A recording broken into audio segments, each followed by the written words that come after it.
the STL City Showdown. I'm AJ, and this is Steve. Steve, this is going to be tough. All the podcasts are saying everything depressing about this team. We don't want to start that way, do we now, Steve? No. So let's find at least one good thing that we can say about this team.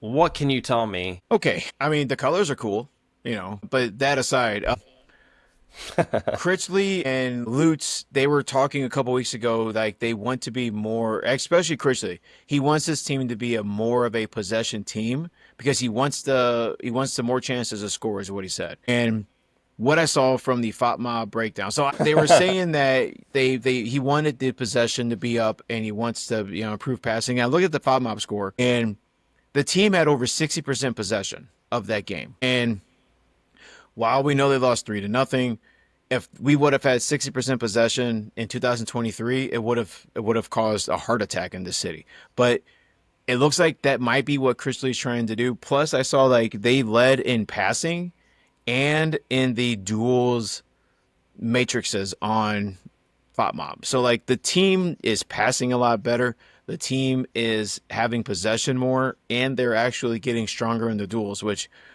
the first very part of the season, that was all the opposite. And hopefully this means they're moving in some sort of right direction.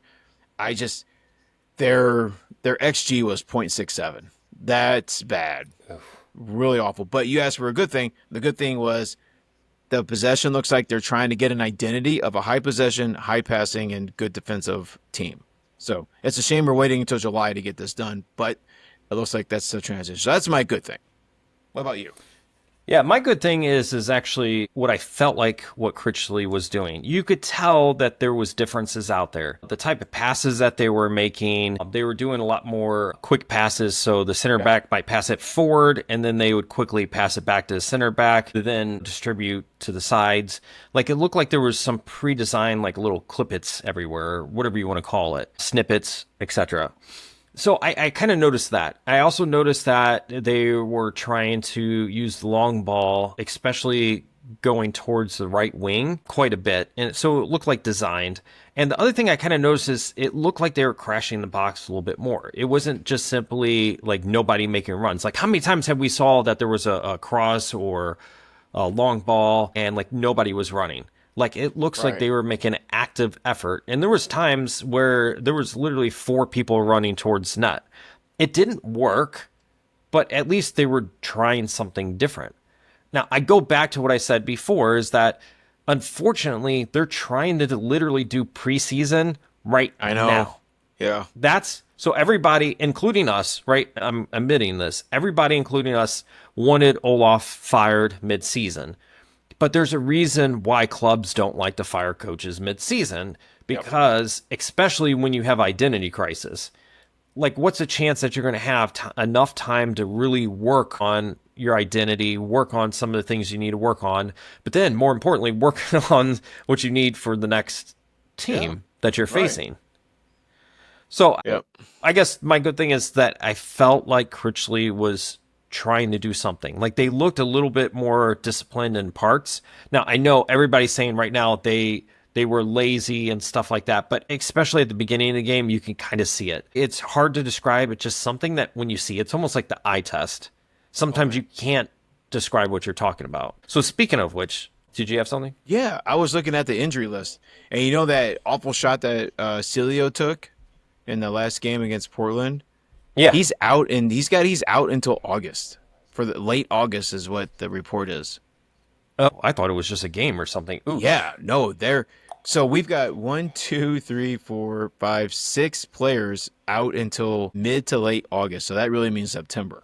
And Pompeo is on that list now. So like that guy, cheap shot, he really hurt one of our star players. So like I think he almost has to be like on that list where every time he touches the ball now, when they play here again, we just boo because yeah.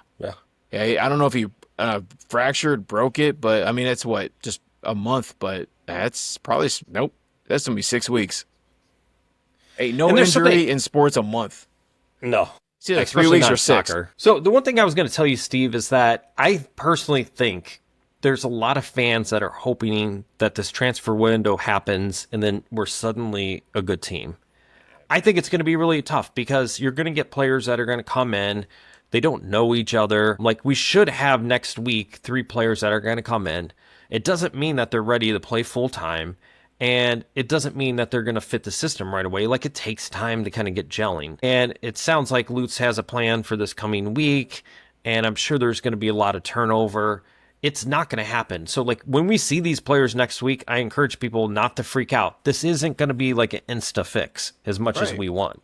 Well, and they're going to come to the team, but they're not even going to play for the first couple of weeks. They have to get acclimated. Like, they're going to be here. They're going to look. Their training reports are going to be really great, of course. But like, I mean, our whole defensive line is injured. Look at Morales, Durkin, Kessler, Nilsson, Wenzel, all late August. They've all been on this entire team. Like, it's like 2 things are to blame: Olaf and those damn collars. That's why I'm not wearing a collar right now, AJ.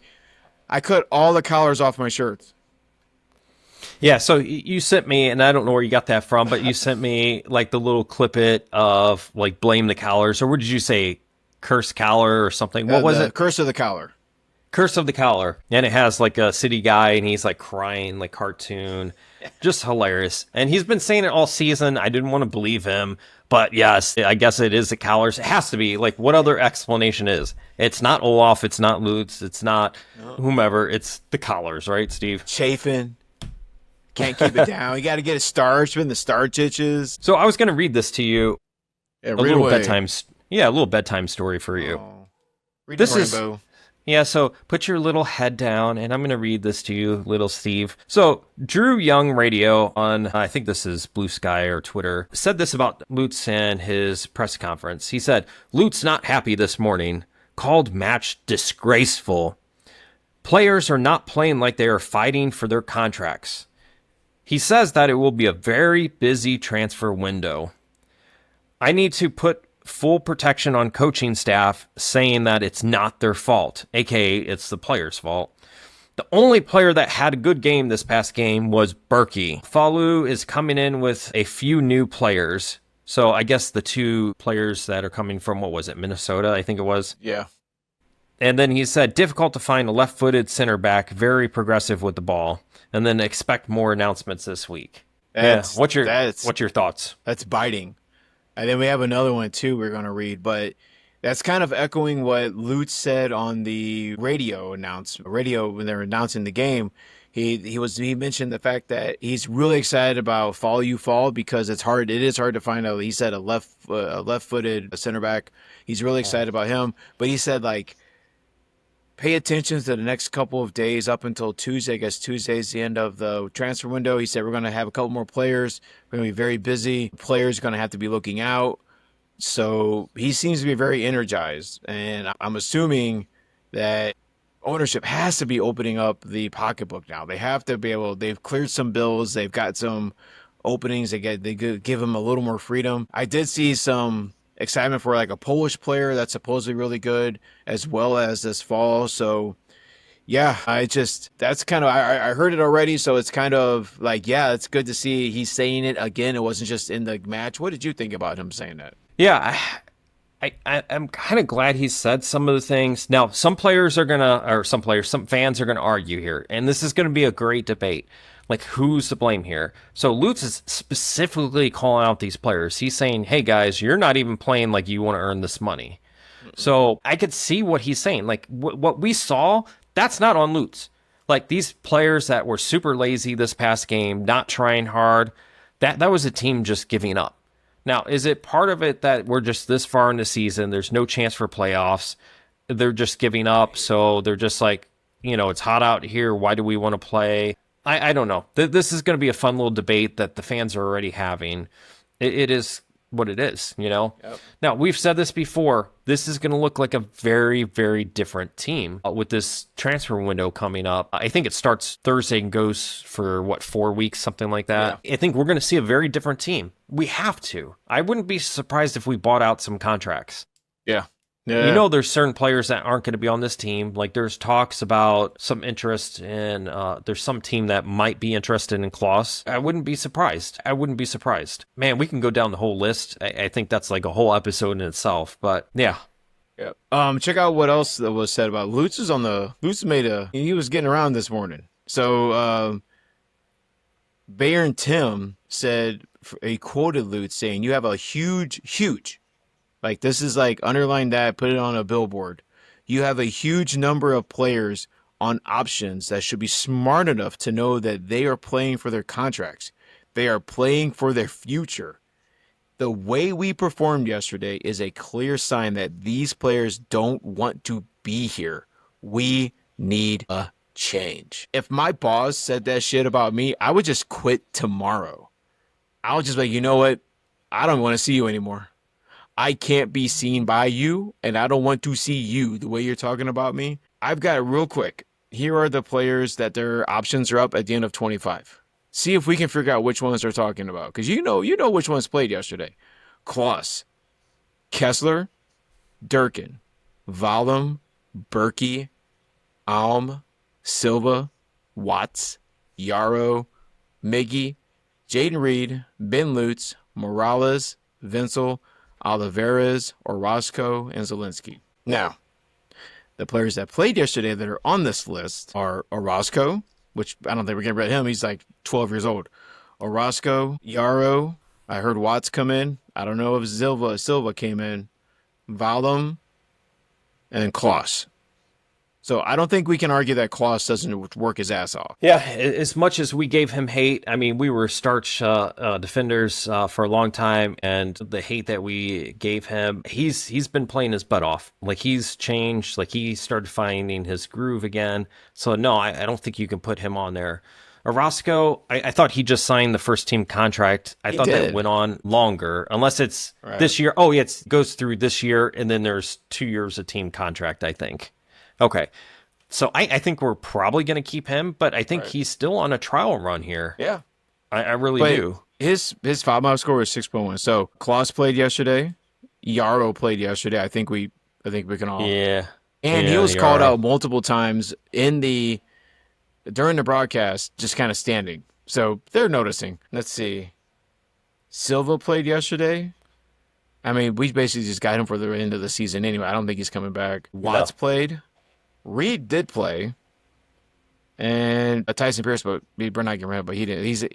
So all those players whose options are up at the end of this season, which ones do you think he was kind of acting like, I don't think this guy wants to be here anymore, and I'm going to give him his ticket for him? Well, I think most of us are going to say Yarrow, and maybe he is trying, maybe he isn't, but he's just not been very effective. He's been honestly pretty disappointing. Yeah, I think he's cooked. Maybe he's trying to go back to San Diego. Maybe he stayed here, seeing what San Diego did, and he's like, crap, I should have went with San Diego. I want to go home. Watts, I think, has been pretty disappointing. This Silva guy doesn't make any sense to me. Like, literally, check this out. We have Celio, who's out, right? Who's a left winger. And then we have Silva, who's a natural left winger. But instead, we put Betcher on the left wing. And by the way, I don't like Betcher as a winger. He needs to be either a striker or maybe like a secondary striker. I just don't get this. Like, I don't know. Does he just have a bad attitude? Is he not playing hard? Is he not practicing hard? Who else is on the list that makes sense? Say Watts. I mean, yeah, Watts. I just don't see, like, so I can see one of those games where we lost because there was a group of players standing in front of the goal and not doing anything. I think Watts was one of those cats. So, like, maybe their minds just ain't right. Like, maybe we just gotta ship them out to let them kind of figure out. I don't know, man. I think Jaden Reed has proven himself that he can play better, but I think for sure Watts, Silva, Yarrow, probably Morales need to have their head on a swivel the next couple of games. Here's another thing I'm going to throw out to you as well. By the way, Rasmus Alm, he's hurt. You will never see Rasmus Alm in a City's jersey again. I could see that. Yeah, because I don't see them picking up, because they've got a club option for 1 year, and he's already hurt. And if they're wanting to kind of change the attitude and the identity of the team, he's been here since day one. Time to go. You've had 3 seasons, dude. Well, here's the other thing I was going to mention to you is that The one thing, we only see one part. We see game day, and that's it. Yeah. There's also two other times that the players matter. One, actually on the training field. So how hard are these guys actually working during training? Are they thinking, I'm too good, like I don't need to train, and then they get into the game and then they're not performing? Like, that's something we just don't see. The other thing is the clubhouse. Like, we don't see them in the clubhouse. Some of these guys might just be bad apples. Like, we had the feeling that, what's his face, Adeniran might have Yeah. been one of those back in the day. But I think there's more people than just that. We don't know what these guys are saying.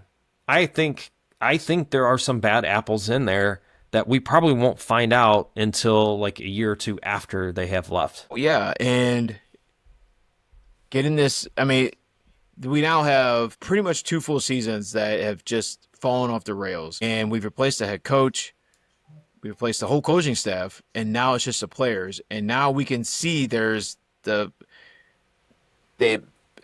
job on the field just isn't there. What if Critchley, being part of the MLS Next Pro team and seeing how those players work, he's got a better eye for some of these players that aren't working as hard, and then he can now report that over to Lutz as well, being like, I don't know why they're on the team. Right. They wouldn't even start on City 2. Maybe he's able to give some more information about that we're not, like you said, that we're not privy to, that we won't see, and he's able to report that as well. I think it will be great to have pretty much a new team. I'm looking at so you can see behind me, there's the team roster poster for 23. I've got 24 right next to me. I need to get one for this year, but I'm looking at the one for last season. And I'm looking at all these faces that aren't here right now and the faces that won't be here next year. It's amazing. It's going to be over half the team. And the turnover for next year is even bigger. There's a lot of choices for at the end of next season, but like Sure. next season, it seems to be a lot of our really good players, their contracts running up next year. Those are going to be hard. This year, it's like the B squad, C squad players that fans are going to care about for like 30 seconds when it's announced that they've been kicked to the door, but aren't going to matter. You know, I don't know, man. Do they re-sign Berkey? Because you got Berkey, you've got Lunt, and Oliveras. They're all three of their contracts are up this year. I'm thinking you're only going to keep 2 of them. You're going to keep at least either Berkey or Lund. I don't think you do anything yeah. but keep one of those two. Yeah, that's kind of what I was going for. And then Oliveras, I think it just depends on what's out there. Like, you have to look, okay, how good is he? How much are you paying him? What's his Yeah. projected value in 3 years? And then if there's somebody on the market that's better Yes. for the same price, you get somebody else. Right. Yeah. That's all there is to it. Like, these players ain't Pokemon. Like, you don't collect them all. You just, when there's a new one comes up, you just get rid of them. Again, I keep reminding fans, people thought that the world was coming to an end when Parker got the boot. When Parker got the boot, you would have thought this team was going to close shop. He's our heart, he's everything. And it's been fine. It's going to be fine when Berkey leaves. I have a feeling it'll be the end of the season. I think you're right. I think Lunt is going to be our goalie next season. Berkey's going to get to go do whatever he needs to do. Thanks for all the fish, but go on and move on to somewhere else. I think that's going to be hard. It's going to be a hard sell. They're going to do it at the end of the season. They're going to wait. They're going to announce it then. What if they give him like a goodbye tour, like the last 3 weeks of the season? We announce that he's not coming back. Let the fans say goodbye, and then Ben Lunt is our guy moving forward. That's going to put a lot of money off the books. We can bring in a lot of strikers because guess what, guys?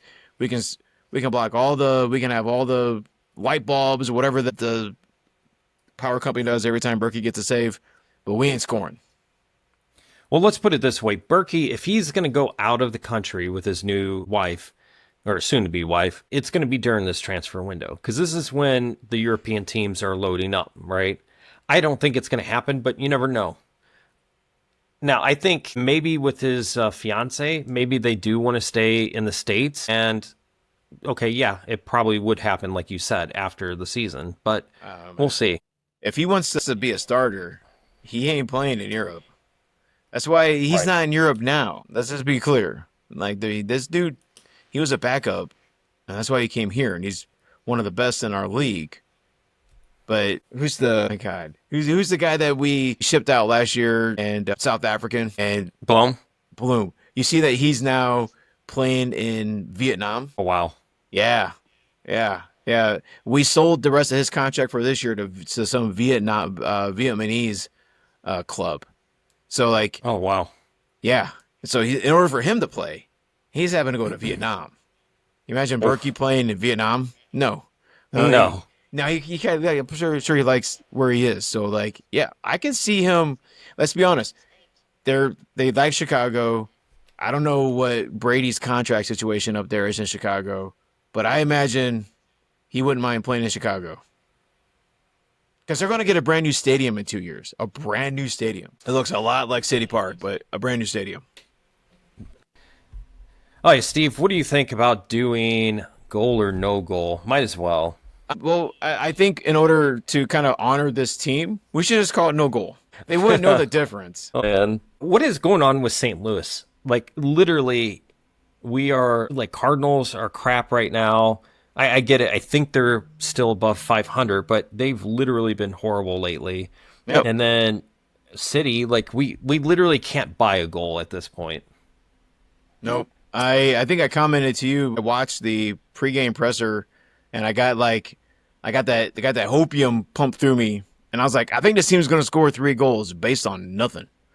And they did not go. They did not score 3 goals. I'm trying to see if I can parlay that into being like, someone scored 3 goals. Can I just count that as mine? And it was just so dumb of me to think this team was going to score 3 goals. Like I said, I'm like a bad gambler. I'm glad I don't put any money on this because I was like, I just feel they're going to score 3 goals. That was ridiculous and stupid. All right, what you got? Okay, so this is a perfect one to transition from the Lutz talk we were talking about earlier. So on the St. Louis City subreddit, Aspart a meme, literally spelled out as I said it, which is hilarious. Like the said, sweetener. Exactly. Okay. Said, give Lutz another transfer window, question mark. What's everybody's opinion on this? Sadly, as bad as it gets, why would we give him another transfer window when he's had 3+ years of them and we haven't improved? And I'm just going to simply say this. Goal or no goal, should we get rid of Lutz at the end of the season? Let's say that. Oh, man, I don't know. Like, how many good, knowledgeable soccer GMs are sitting at home waiting for a phone call? I think they're all taken. And GMs in most sports are hard to come by. I think it's really obvious that it's really hard to come by one in soccer, and American soccer at that. And Lutz may be kind of learning as he goes. And again, I read that same thread getting ready for this. And I think a lot of people are not seeing the forest through the trees in that we're a brand new team and there's a lot of financial stuff that had to come into play first. Like, there's a lot of debt this team has been collecting, and they're probably no longer collecting that debt, and now we can start to pay. So, yeah, I think it would be really short-sighted to bring out the pitchforks at the end of this season when now we can start to see some action happening. So I would rather wait a couple more seasons even. I mean, you got to give him the 5 he signed up for because it's the integral part of the team. It is. So you're saying no goal then? No goal damn on goal. fire. What about you? Yeah, I'm going to try to be level-headed here. I'm going to say no goal. The thing is we saw what his team could be like. Look at how we started in the Nargle season. It looked pretty good. And I dare say there were even some flashes in the second year, right, of what this could be. Assuming it was Lutz's decision to hire Olaf, which I'm not 100% convinced it was only his, Right. or even his. It could have been Diego or something like that. But sometimes you make a bad hire. It happens. Sometimes you lose a year. And the realistic thing is especially with the general manager and the vision, you can't just cycle through these guys left and right. Coaches you No. can cycle through. You can't, because the problem is this is something that's longer lasting. That's why in sports you see a lot of GMs stick around for such a long time, because you have to start, with academy players. You have to start with building this up. It doesn't happen instantly. Now, I think he's okay next year, but I think he's on that kind of watch. Yes. if we start out and we're not doing great, I think you put him on a watch. Now, I would say if we're just as bad as this year, like we're literally 2 points from the wooden spoon right now. Yeah. If we're at this point in May of next year, maybe you do consider changing sporting directors. Right after the EPL season and a lot of Europe ends, maybe you do consider changing it up. Yeah. So I'm just going to say no goal for now. I think let's not overreact on this. So, okay, what do you got, bro? Actually, by the way, talk about a wooden spoon. Where'd this come from? Oh no! Like this is like the biggest prize that this team is trying to win this year. Apparently, is the wooden spoon, which is ridiculous. And that's, God, I don't want to hang that. I don't want the team that plays in Kansas to be able to say that we had the spoon. I just don't, because that would be bad. Do you think it would be a motivator? Or does it matter if we're going to turn over the whole team because they won't even be here? It's not going to matter to the players. They don't care. They'll be asked about it. They'll think it's cute, but they don't care. It's us. It's us that care. Yeah. The wooden spoon was made for the fans, not for the team. The teams could not care less about a fake thing like that. So it's going to be really bad for us if we do. All right. Also on the subreddit, poster says, Carolyn, I beg you, give Berkey whatever he wants. And the I guess you would say the highest voted comment says, there's no way he's staying. Goal or no goal. There's no way Berkey stays. No, I'm going to say no goal. I think there's a chance, right? I don't see him tapering off. I could be wrong. I forgot how old he is. What, 36 or something? Yeah. And it makes me nervous having a potentially, like, let's say we give him 2 years on a contract. It does make me a little nervous having a 38-year-old, goalkeeper. Yeah. Now, it does, Steve, I'm laughing about this because I'm thinking, holy crap, like I'm in my very early season, you're something like that too. And we're talking about 38 being old. And I'm like, oh my gosh, dude, we hit a different phase in our life for sure. Yeah, but we don't use our body for our job. Yeah, we don't have to be a peak. I mean, we are the peak physical specimen for males, but we do not have to put up with that. About that, Brad Guzan, the goalie for Atlanta United, who knocked out Messi's Miami team last year, guess how old he is? And he is really good still. He's 40.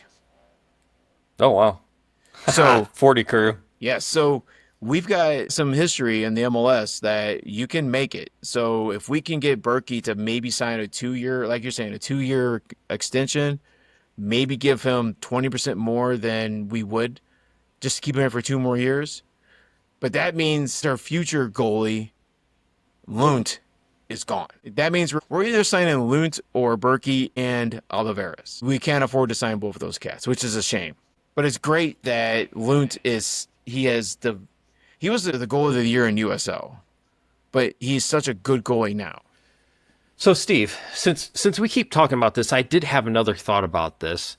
So there's also a business side to every club.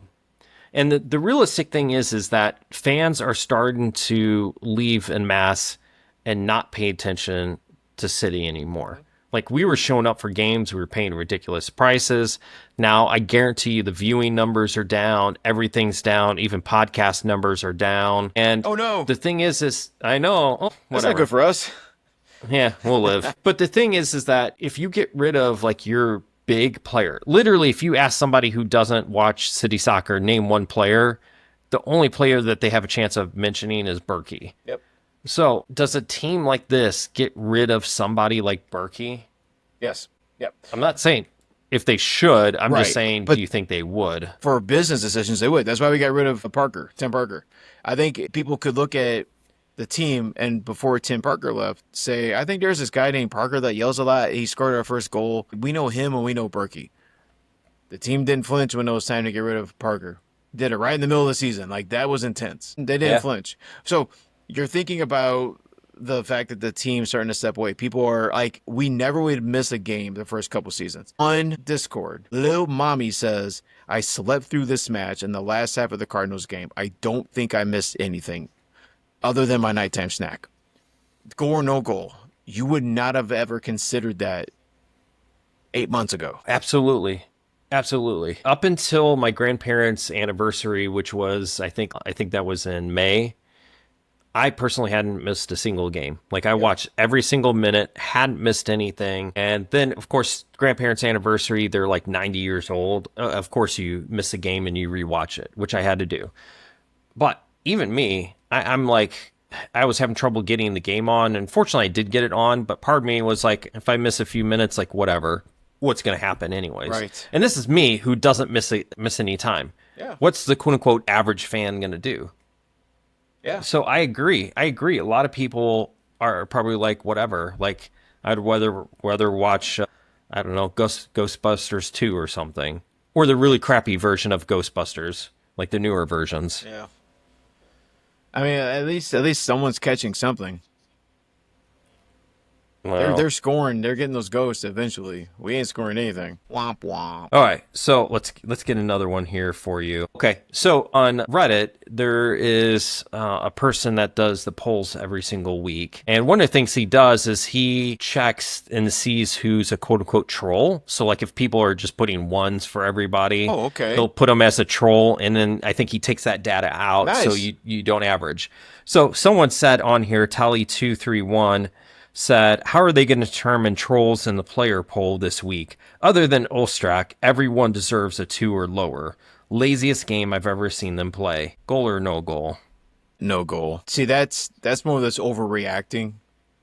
That's some of that emotional overreacting. Yes, there was a handful of players, not even a handful. I mean, just a couple players that you could see they were just not motivated. But to say there's only two players that deserved anything more than a 1 or a 2 on a rating, that's just sloppy. That's just a pejorative. That's just throwing the baby away with the bathwater. So that's a no go on that. That's stupid. That guy is stupid. What about you? I'm not going to be quite as harsh, but I'm going to say no goal. Well, You're right. Like Ostrak did great. Even Orozco, he gave up that penalty kick and caused it. He got beat and then made a rookie mistake trying to undo his mistake. But other than that, he did great the entire game. I don't know if I would just chalk up to him being a 2 or less. no. I might penalize him by a point or two for sure for making that rookie mistake. Heck, even give him 2 points and say he's a 5 out of 10 or 6 out of 10. Fine. But a 2, come on. Right. So, yeah, I agree with you. I don't know if I would give Just 2s for everybody. I get being emotional, but that's rough. All right. Let's see. Got one more. It's a question that I want you to answer from the Discord. Vrain91 says, "Why can't we build off a good performance?" You know what? If I knew the answer to that, or you knew the answer, we literally would be a very, very high paying consultant. Why can't we build off a good performance? Honestly, I think, I hate to say it, Lutz is probably right. These players aren't playing hard. It was a very hot day out there. I think it was 95 degrees in Texas. I mean, let's. I don't care how often you're outside, right? Whether you're a construction worker, whether you're a soccer player, guess what? Hot is hot, man. Yeah, it is. Especially when you're running around like a madman. Yeah, you're gonna not have the willpower out there. So I think that's part of it. I think, yeah, it was hot. Now, that's not an excuse. You're still supposed to perform in that. But I think just because I had a lack of willpower to begin with, this just kind of fed into it. Yep. Not great. Well, anyway, Steve, I know for those that were listening to any of these podcasts, whether it's us or any of the countless other podcasts out there, realize that there's a lot of complaining, a lot of depression and stuff like this, but there are some good things. And fortunately, Steve, for better or worse, this may be the worst case scenario. I guess the worst case scenario is LA Galaxy gets 3 points next week and we're officially in the wooden spoon. But literally, you can't get any worse than that. We're second to the bottom of the league, and we're almost in that last place. We're not going to get much worse than that. You can't. And if you're a fan right now, congratulations to you. I admire you guys for listening to podcasts like us, listening to these games, because if you stuck around for this, then you ain't leaving. Nope. You know what I mean? Like you Ride or are a die. hardcore fan. Exactly. You You ride or are a die. hardcore fan. We all All right, need to ride or Steve, die in our lives. get us out of here. All right, let's get out of here. All right. So, like AJ would say, look around, find that little child, shove him over, kick him against the wall, do whatever you need to do. Then stay on top of a chair, pump around, pump your hands in the air, and go, all for City, baby. And then go find your spoon. All for City.